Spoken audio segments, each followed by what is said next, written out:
Hello, and welcome to a new edition of my Philippine adventure. A little different this time. When I left, it was kind of like this.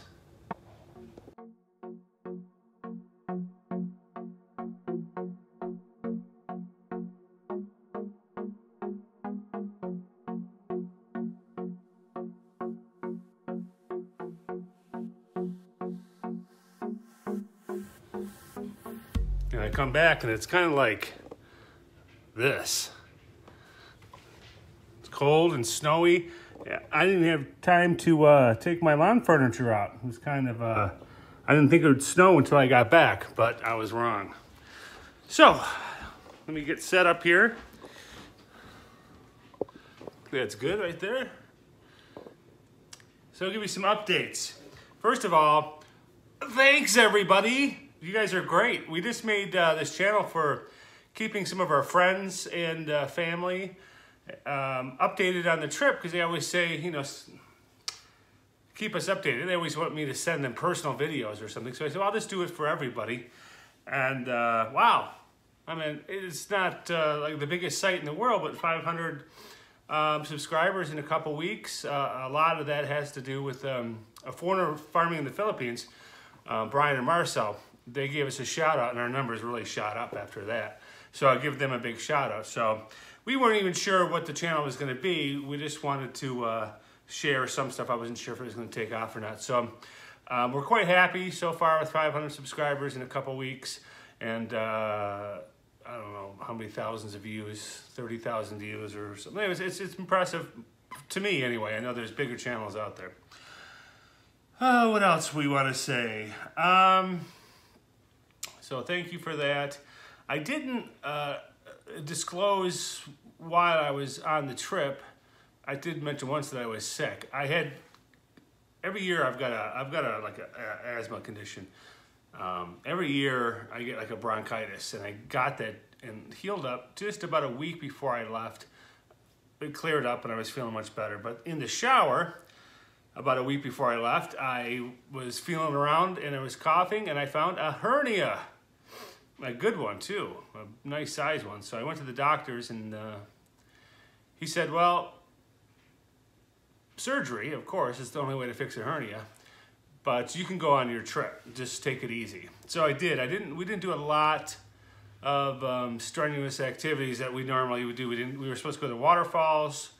About halfway through the day of walking around, my hernia really started aching. So we only had like half days to do stuff until I had to rest. So I apologize for not having more stuff in my videos, but I did try to compact each video into a day. So it wasn't just one thing, like here's the falls or here's a boat trip. It was kind of like what happened through the whole day. I do have some footage from some older trips, and Yna's going to be sending me some footage from the Philippines. So we're going to kind of cobble together our life in phase 2. This is how a lot of our life is spent, long distance. So we're going to try to cover that in this second part of our video series. So you saw the first part was us together. Now it's going to be us apart.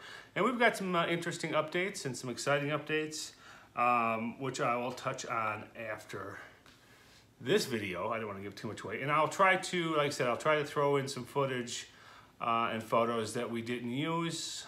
I have a bunch of photos and film footage from my first 3 trips, but to get them all synced together, I need equipment. That's another thing. People are always complaining about the sound and my video. I've been doing this whole thing on an iPhone.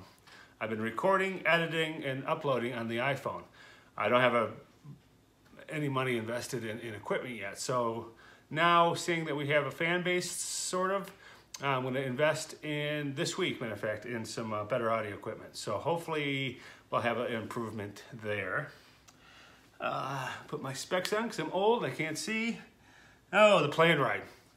How many minutes are we now? Okay. So the plane ride, let's talk about that. If you're going, or if you haven't been, and you're coming from anywhere in the Midwest, I'm not sure, it's got to be pretty much everywhere across the United States. It's a long ass flight. I usually fly out of Chicago. Normally I would drive to Chicago because I'm frugal.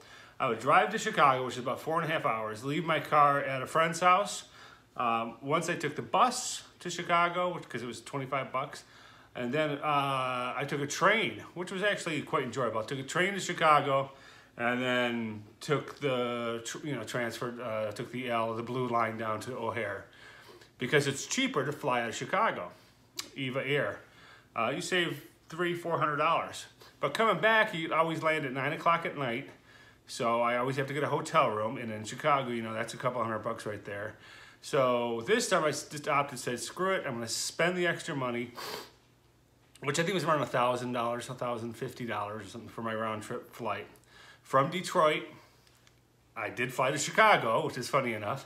I had like a 3-hour lay in Chicago. Chicago is like a 14-hour flight to South Korea, Incheon.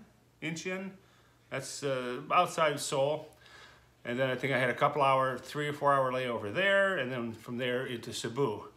So I think a total is 30 hours or so. And I'm not one of the lucky ones. So if you're blessed and you can sleep on a plane, oh, you're lucky. I just can't sleep in a plane. I can never get comfortable. I can sleep in fits, of like 10 minutes or 20 minutes, and then I'll wake up again. So I never really get, I think that night I have a Fitbit, which keeps track of my sleep. I think that whole trip, I got 1 hour and 38 minutes worth of sleep. And then you have a whole new, once you get into the Philippines, it's a 12-hour difference. So you have a whole new schedule to try to get used to. So I never sleep very well the first week. I'll be getting up at 4 o'clock in the morning and be wide awake in Cebu, just in the Philippines in general. And then coming back, it's the same thing. So I got back Thursday, and it's now Sunday, and I'm just making a video because I've been sleeping for like the last 2 days, being sick and having a hernia and that long flight, and I'm no spring chicken anymore. I still got the cough a little bit and a little bit of a cold. You need recovery time, so plan that into your trip. You're gonna need recovery time. It is brutal, and my butt just gets numb from sitting for 30 hours. And so just be prepared. I mean, this is my 4th trip, so about 8 times. One, each time twice, one there, one back. So I mean, you get used to it. You're gonna survive it. It's just the idea of sitting for 15 hours at one time is terrifying to me, but I always survive it somehow. So let's wrap this up. I'm back. Yna is sticking around in Lapu-Lapu for a few days to visit with her family. She's going over to Bohol today, and once I get the updates from that, I will give you the updates on why she's going back to Bohol. And there's a couple things I really want to tell you, but I'm not sure if I should. There's some, just keep my mouth shut. But it could be an exciting update, and it could change our lives a little bit if this happens. And I'm not sure if I should say anything, so I'm not. If I'm allowed to, I will. It's pretty exciting. No updates in the K1 visa yet, but I'm going to do a whole video about that. And I think that's just going to wrap it up. I'll throw some photos up of the trip, and I want to thank everyone and all the subscribers, especially Brian and Marcel from Foreigner Farming in the Philippines, for their support. And stay classy, man!